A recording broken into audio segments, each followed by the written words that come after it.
Bienvenidas de nuevo a este curso. Ahora vamos a hablar sobre lo que está sucediendo en Latinoamérica, estos actos de violencia, de manifestación ciudadana, ¿qué reflejan y a qué se deben? Esperemos que resulte de mucho interés para todas y todos ustedes.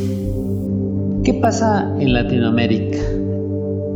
La ciudadanía latinoamericana ha pasado de las urnas a las protestas. Vamos a revisar un poco por qué se dio este tipo de manifestaciones, cómo se fueron presentando y cuáles son los efectos finalmente que llevaron a esta situación y hacia dónde podemos entender que camina Latinoamérica. Al final vamos a hacer también alguna precisión de cuál es nuestra posición como país frente a estas situaciones. Empezamos pues comentando que ¿por qué se puede hablar de una decepción de la democracia? Vayámonos un poco atrás. Hay que recordar que hace 30 años aproximadamente la mayoría de los países latinoamericanos estaba en una situación de dictadura o de un sistema pues de tipo militar y fueron regresando al sistema democrático. Hubo una transición al sistema democrático que no fue propiamente una revolución, sino una transición pacífica, con lo cual no se generó tampoco una narrativa propia de la transición. Comentemos pues cómo estaban estos países. Argentina, por ejemplo, sufrió 2 golpes militares contra el peronismo, primero en 1955 y luego entre el 75 y 76 contra Evita Perón. Brasil, golpe militar contra João Goulart en 1964. Uruguay, un autogolpe incluso de Juan María Bordaperry, que con ese autogolpe da él mismo inicio a un régimen cívico-militar en junio del 73. Chile, en septiembre del 73, golpe militar por parte de Augusto Pinochet, que, como sabemos y conocemos, derroca el gobierno democrático de Allende. En Perú tenían un régimen militar que se mantuvo hasta los 80s. En Centroamérica y en todo el Caribe la tradición autoritaria era muy fuerte. De hecho, en la primera mitad del siglo XX se mantuvieron como una región totalmente autoritaria. De hecho, a excepción de Costa Rica, todos los regímenes centroamericanos eran autoritarios en los años 70. Esta es la realidad de la que parten. Así pues, van logrando todos estos países un sistema democrático y en el ejercicio de estas democracias es cuando se empiezan a dar pues una serie de inconformidades importantes. Ya en los primeros años del nuevo siglo, cada sondeo anual del Barómetro y cada informe de la Comisión Económica para América Latina y el Caribe, CEPAL, otras instituciones regionales también reportaban un creciente desafecto de la ciudadanía hacia la democracia y en general responsabilizaban a sus gobiernos de la falta de igualdad y de la pobreza. La pregunta sería, ¿por qué en tan pocos años se pasó de la euforia al desencanto con la democracia en América Latina? Y la mayoría de los estudios apunta que la causa fue el costo social de las políticas neoliberales que emprendieron los gobiernos. ¿Qué pasó con estas políticas neoliberales? Las que emprendieron, por ejemplo, Carlos Saúl Menem en Argentina, Fernando Collor de Mello en Brasil, Fujimori en Perú, Carlos Andrés Pérez en Venezuela o el mismo Carlos Salinas de Gortari en México. Fueron llevando a una concentración de la riqueza y un aumento de la desigualdad en todos estos países. Incluso se señaló que esto llevó a una oligarquización del poder. ¿Qué significa esto? Que el poder estuvo en algunas cuantas personas, además con mucho dinero. Entonces se crea una sensación de que esta democracia en realidad es solo neoliberalismo y se absorbe la democracia en el neoliberalismo. Así pues, estas crisis fueron experimentadas como metáforas del fracaso de estas transiciones democráticas, especialmente por sectores de la izquierda ligada a movimientos sociales que se enfrentaban a este neoliberalismo. Esta izquierda nucleada en las redes de solidaridad con Cuba, en los foros de Porto Alegre y Sao Paulo, adelantó un discurso del socialismo del siglo XXI que asumieron ya los gobiernos de Hugo Chávez, Evo Morales, Rafael Correa, en menor medida Lula Silva y Dilma Rousseff, Néstor y Cristina Fernández Kirchner en la década siguiente. Así pues, podemos hablar que más que un cambio de situación, se dio una mutación. La sociedad se sintió defraudada, buena parte de la ciudadanía, porque no se cumplían sus expectativas. Las dictaduras militares fueron reemplazadas con sistemas sí plurales, con elecciones competidas, con alternancia de los partidos en poder, con libertades de asociación y expresión, transparencia informativa, pero las políticas económicas siguieron concentrando la riqueza y la desigualdad en algunas cuantas personas.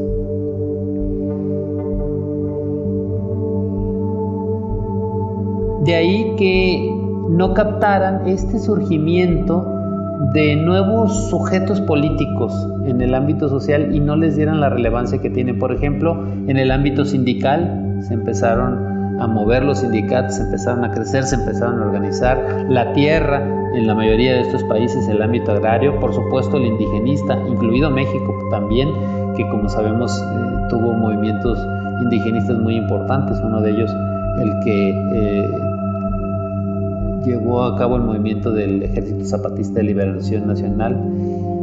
El movimiento feminista, que hay que darle la relevancia que tiene porque sigue creciendo y no se le ha dado su lugar debido a la atención a los problemas de violencia que están señalando las mujeres, la violencia contra las mujeres, que muchas veces la sociedad en general, incluso los gobernantes, no se lo toman en serio y lo consideran como acciones políticas solamente. El movimiento estudiantil, por supuesto, que ha ido creciendo, y el movimiento ambiental, que ahora ha adquirido nuevas señales. Todos estos nuevos sujetos políticos no están siendo representados en estos gobiernos, ni se están sintiendo escuchados ni atendidos. Y esto surge a partir de esta política neoliberal que se dio en estas democracias de Latinoamérica. Hay otra cosa que dolió a sectores importantes de estas sociedades, que fue lo que se llamó el Pacto de Impunidad contra la memoria, la justicia y la verdad frente a los crímenes.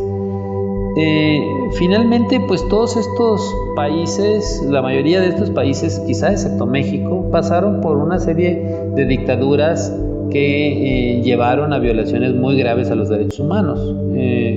Específicamente, estos nuevos gobiernos de transición de la democracia neoliberales empezaron a establecer leyes de punto final, de obediencia debida en Argentina, promovidos por el gobierno, por ejemplo, en este caso de Raúl Alfonsín, a los que se sumaron los indultos del presidente Menem a principios de los 90 a favor de la junta militar. Y esto lo que develó fue un pacto de impunidad entre los anteriores gobiernos dictatoriales o militarizados y estas nuevas democracias. En todos estos países se produjeron legislaciones similares. El único que logró documentar en mayor medida las desapariciones fue Chile, que documentó 3.920 víctimas de la dictadura entre desaparecidos, asesinados y torturados. Así pues, también aprovechó el sector de la izquierda de estos países para señalar la poca eficacia de estos gobiernos Y entonces viene en el siglo XX, en el inicio de este siglo, más bien XXI, una llamada marea rosada. Cristina Fernández Kirchner en Argentina, Dilma Rousseff en Brasil, Michelle Bachelet en Chile, José Mújica en Uruguay. Ellas y ellos capitalizaron las trabas, la inconformidad que existía de estos nuevos gobiernos considerados neoliberales. Así pues, una mala memoria de las transiciones porque no generaron un adecuado mensaje, una adecuada narrativa de lo que de lo que había sucedido en el pasado para que no se olvidara. Y por supuesto una falsa identificación entre democracia y neoliberalismo es la raíz de una cultura política de izquierda que empieza a generarse a favor de un cierto autoritarismo. El hecho de que el pasado que se pretende negar es el de las democracias y no el de las dictaduras, o más bien el de las democracias que se piensan como nuevas formas de autoritarismo, como contribuye pues a doctrinas fundacionales que, haciendo tabula rasa de las mejores tradiciones ideológicas de cada país, se pueden llevar a generar en autoritarismos, ya sea de izquierda o de derecha, que los hemos visto que se han ido formando. Así pues llegan también gobiernos de izquierda que tampoco logran en su momento, en el largo plazo, combatir la desigualdad y la pobreza. Los números de CEPAL, sabemos que para 2017 estos gobiernos de izquierda redujeron su ritmo de combate a la desigualdad y a la pobreza en la segunda década del siglo XXI. En 2017, por ejemplo, la pobreza en Venezuela alcanzó al 61.2% de la población. Y durante los últimos gobiernos de izquierda en Brasil, en Argentina y en Venezuela, no solo creció la pobreza, sino que la economía se contrajo. Esto ya estamos hablando alrededor del año 2014. En Venezuela, pues, de hecho, según el mismo informe de la CEPAL, la pobreza había pasado de 21.2% en 2012 a 32.6% en 2014. Y lo cual nos muestra que efectivamente tampoco este tipo de gobiernos supieron afrontar las grandes necesidades de la población. Sí es cierto que hubo otros países donde también gobernaba la izquierda, pero con una posición más moderada, como Chile, Ecuador, Uruguay y Bolivia, donde hubo un mayor atención y un mayor crecimiento de la lucha contra la desigualdad. Y en ese sentido lograron un mayor crecimiento, un ritmo estable de crecimiento de la economía y ir logrando la disminución de la pobreza paulatinamente. Así pues, ¿cómo están viendo estos antecedentes y conociendo que ninguno de estos gobiernos tanto de izquierda como de derecha como de centro lograron entender y controlar especialmente las grandes problemáticas sociales y el gran dolor de la ciudadanía? Pasamos a revisar cuál es la situación actual en Latinoamérica y por qué se van dando en este contexto este tipo de manifestaciones violentas por parte de la sociedad. Lo primero que tenemos que recordar es que más allá de que cada país tiene sus particularidades, no podemos hablar de un solo hecho en toda América y mucho menos como una unidad todo el continente americano ni Sudamérica, pero sí podemos encontrar hilos conductores que atraviesan la región. El primero de ellos es la desaceleración económica, que es una tendencia en casi toda la región y que lleva muchos años. Las economías latinoamericanas van a crecer un promedio de 2.2% en esta última década. Crecieron 2.2% en esta última década, lo cual es una gran decepción comparado con los crecimientos de décadas anteriores. Así pues, esto nos ha llevado a un crecimiento constante de la pobreza extrema en todo el continente.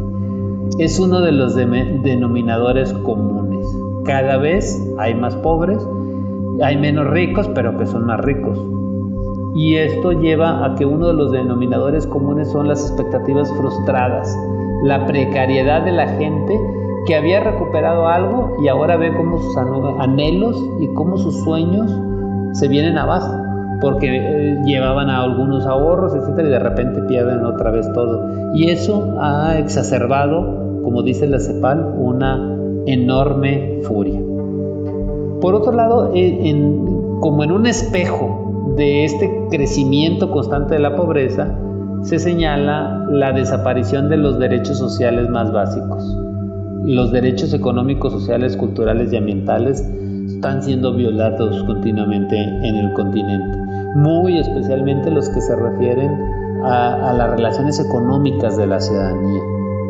Y entonces los ciudadanos sienten no solo incapacidad para desarrollarse, sino abuso por parte de quienes los emplean, de las condiciones en las que trabajan. Dicen, estoy citando algunas frases de algunos propios ciudadanos y habitantes de Sudamérica en estas condiciones: no hay futuro más que trabajar en un empleo con malísimos salarios, sin prestaciones, sin vacaciones. Y señalan, y esto no depende del hay que echarle ganas, sino que viene de una estructura económica que determina el tipo de empleos y los sueldos que se pagan. Hay aquí un incentivo específico para generar esta situación que acrecienta la pobreza y la desigualdad. Hasta ahora hemos hablado de las razones que han llevado a Latinoamérica a estar en la situación en la que está. Ahora vamos a entender cuál es el momento actual, qué es lo que está sucediendo y hacia dónde pensamos que puede ir esta nueva situación en todo el sur del continente. Entonces podemos hablar de que este tipo de manifestaciones son un frenazo al neoliberalismo. ¿Es acaso el neoliberalismo la causa profunda de todos estos males? Habría que decir que es uno de los elementos importantes.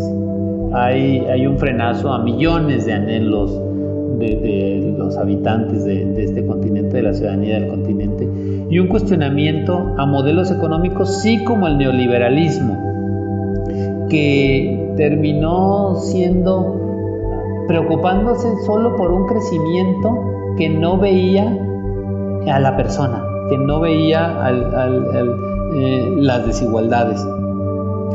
Por eso también se genera una desafección por los políticos. Hoy quizá ser político en Latinoamérica es una de las posiciones más mal vistas, más desagradables para la ciudadanía, y no hay credibilidad. No, han perdido credibilidad absoluta, sin importar su ideología, de izquierda o derecha. Todos estos elementos se vuelven un combustible común en todos los países para que se prenda una llamarada que hemos visto encenderse en todos estos países y que, por cierto, auguro que no tiene visos de apagarse en el corto plazo.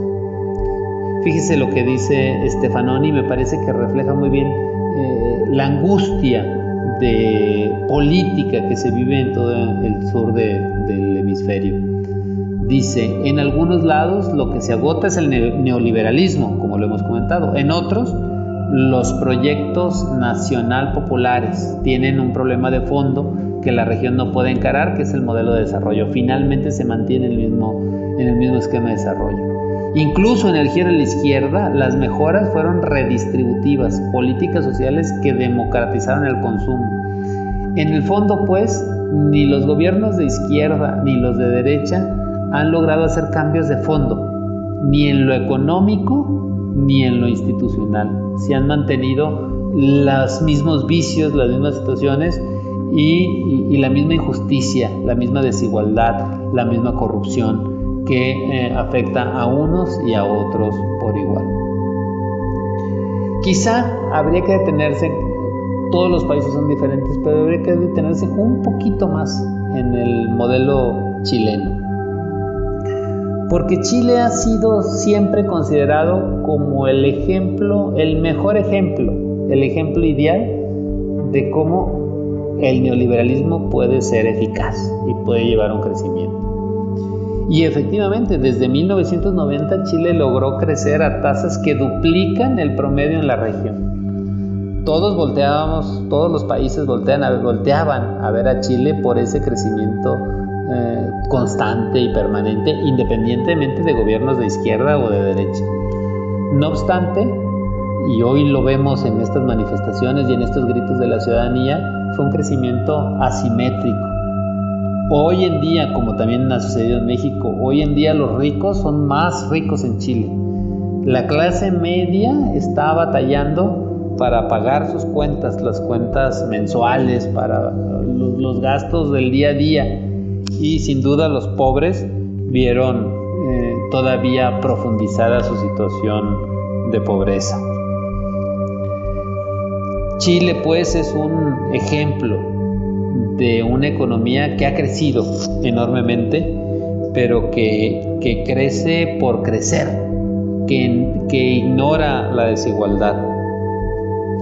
Por eso hoy millones de chilenos salen a la calle a manifestar su indignación contra el sistema económico de exclusión social que les provoca precios altísimos en las medicinas, matrículas universitarias impagables y un creciente costo del pasaje del transporte público. No fue solo el aumento del transporte público lo que llevó a la gente a las calles. El aumento del transporte fue un elemento detonador que movió toda esta desigualdad y toda esta injusticia que está afectando el día a día de la sociedad chilena. El modelo chileno, pues, fue vendido durante muchos años como el modelo que debían seguir los países latinoamericanos. Y resulta, pues, que finalmente la ciudadanía no está conforme y que por fin han manifestado su inconformidad. No es exclusivamente con este último gobierno, sino con todo el modelo económico y social y político que se ha llevado a cabo y que se ha desarrollado en los últimos años en este país. Entonces, pues, las protestas actuales, ¿cómo surgen? ¿En qué contexto se dan? Surgen en un contexto claro de desaceleración o de crisis económica. Eso es un factor común que se está dando en general en todos los países del continente. Sabemos que la región va a tener un crecimiento del 0.2% en estos últimos años.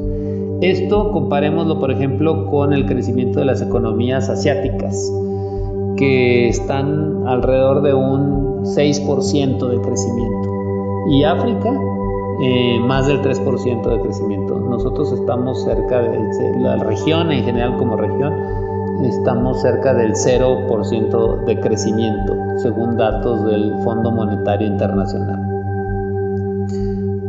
Entonces, ante esta situación ya de crisis económica que afecta a los bolsillos de todos los ciudadanos y que implica que no les alcanza ni para lo más indispensable, cuando antes sí les alcanzaba, cuando ven que ya no pueden comprar una casa, cuando ya no ven que ya no les está alcanzando para pagar la renta, etc.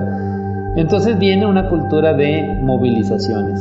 La cultura de movilizaciones, pues, funciona eso como un mecanismo de presión para exigir, en este caso, la ampliación de derechos y la disminución de las históricas injusticias sociales.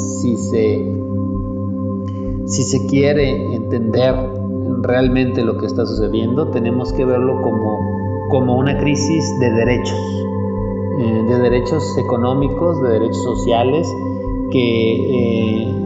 de unas minorías que se han vuelto mayorías, que exigen atención y que exigen fin a la corrupción, a la violencia y muy especialmente a las desigualdades y a la pobreza que crece cada día más. Y este panorama evidentemente tiene efectos muy diferentes en cada uno de estos países, pero en todos se manifiesta esta lucha por ampliar los derechos.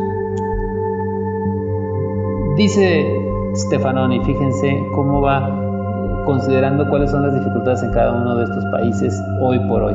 En Chile, la última elección votó menos del 50% de los habilitados. En Bolivia, la mitad del país cree que en las últimas elecciones hubo fraude. De hecho, siguen en esta lucha electoral. En Ecuador, el sucesor de Correa dio un giro significativo en sus alianzas y discursos ideológicos, y quien iba a ser la continuidad de un gobierno de izquierda de Correa resultó absolutamente contrario a los puntos de vista y atacando las acciones de su predecesor. En Brasil, las elecciones se dieron con uno de los favoritos, Lula, expresidente, preso y además acusado de corrupción. Recordemos que también la sucesora de Lula fue acusada de corrupción y se le llevó a cabo todo un procedimiento donde tuvo que dejar la propia presidencia. Y en Perú, todavía más grave, todos los expresidentes, todos terminaron en la cárcel por el caso Odebrecht, y incluso uno de ellos se suicidó. Creo que esto refleja de manera muy clara la crisis actual que están viviendo todos estos países de Sudamérica, en buena medida, en Latinoamérica en general, en buena medida por la falta de resultados y por la falta de comprensión de las propias autoridades sobre el ciudadano. No están acercándose, no están entendiendo el fenómeno, sino que lo están juzgando desde arriba. Un autor, Dahmer, destaca que a su vez que la relación carnal, señala así, entre la élite política y económica les impide ver lo que está ocurriendo en los sectores medios. Existe, y esto se refiere específicamente a Chile, existe, dicen, mayor conexión hacia arriba que hacia abajo. Esto lo señala incluso una experta en seguridad en relación a los últimos mandatos desde Michelle Bachelet en adelante. Y a este escenario se suma en toda América, incluido por supuesto México, una policía que ha actuado con falta de profesionalismo y incluso que ha actuado con indolencia frente a la violencia, e incluso atacando y criminalizando a la ciudadanía que se manifiesta sin resolver y atacar las causas reales de estas manifestaciones que la sociedad está reclamando. Pasamos pues a entender qué lección nos puede dar para México o hacia México, cómo podemos leer desde nuestro país esta situación. Como habrán visto en el conjunto de la exposición, podemos notar que muchas de las condiciones que se han señalado aquí para todos estos países y muy especialmente para Chile, pero también para los demás, son compartidas por nuestro país. En México existe una desigualdad enorme que nos debe estar llamando la atención a corregirla y a combatirla de verdad con medidas específicas que combatan la pobreza extrema en la que está el 10% de la población. La exclusión de comunidades indígenas también es un tema que nos debe llamar la atención en México y que ya ha brincado en ocasiones anteriores en nuestro país y que está llamando la atención de los países de Latinoamérica en general. Hay también una clase media que tiende a desaparecer. Muchos derechos sociales que se extinguen en el ámbito laboral, en el ámbito social, impuestos que siguen favoreciendo a los más privilegiados. Ley laboral que recorta derechos.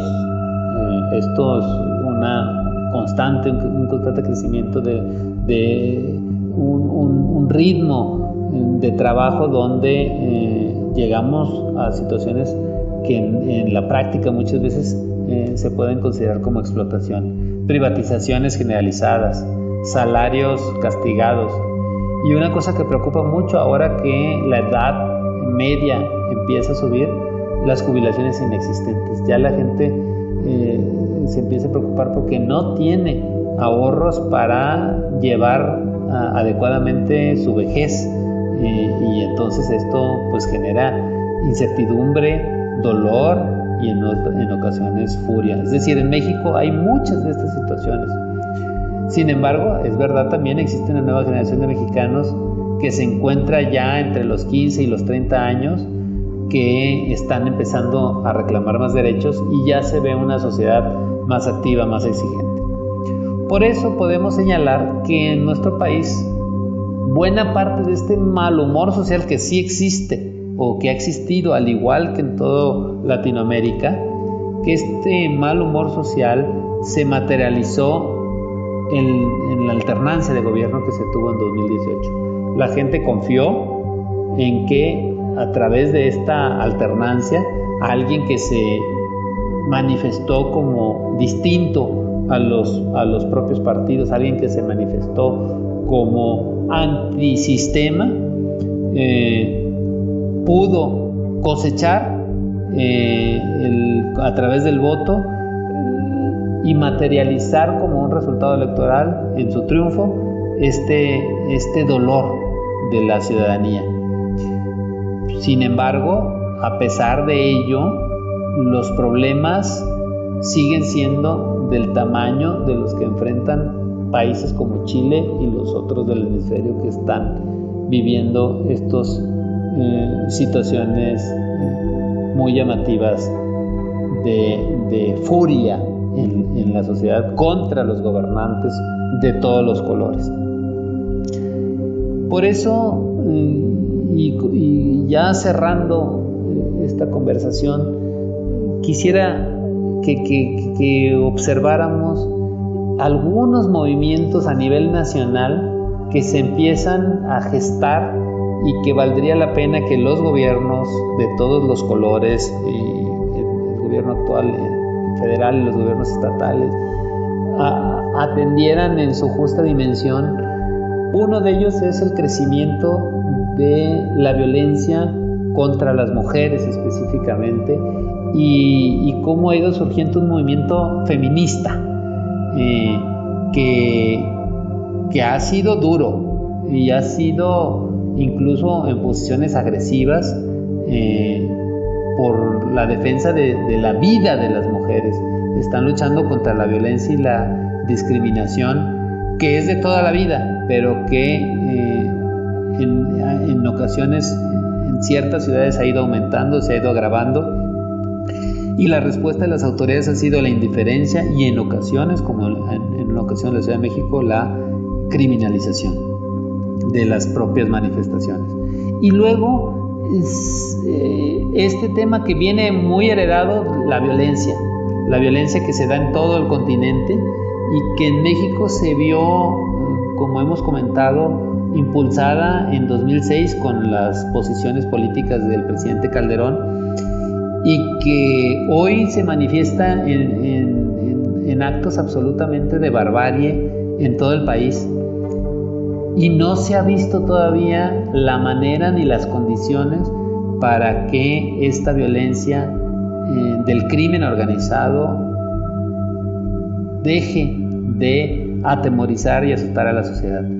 Hay también en ese sentido una señal de alerta donde como país tenemos que voltear a ver a nuestros vecinos y entender estos tipos de nuevos movimientos. Aquí me falta señalar, por ejemplo, todo el movimiento ambientalista, escuchar y atender los justos reclamos de situaciones que están afectando a través de empresas o de grandes construcciones que contaminan y que generan grandes daños al país, o el movimiento indigenista, el cual también tiene muchísimos años queriéndose manifestar y que no ha sido debidamente escuchado ni atendido. Así pues, simplemente concluyendo, es una ocasión para México voltear a ver las condiciones de estos países vecinos, y estamos muy a tiempo de poder de escuchar y de atender de verdad, con una escucha verdaderamente empática, estas necesidades de la sociedad, que se traducen fundamentalmente en mayor respeto a los derechos humanos de todas y de todos los mexicanos. Muchas gracias por su atención y esperemos que esta conversación les haya resultado de utilidad. Muchísimas gracias por haber participado en todas estas discusiones sobre la situación de Latinoamérica en el mundo, y también el análisis que hicimos sobre cómo juega México en todo este contexto. Esperemos que haya resultado de interés para todas y todos ustedes y podamos sacar mucho provecho para entender nosotros mismos nuestras propias lecciones. Muchas gracias.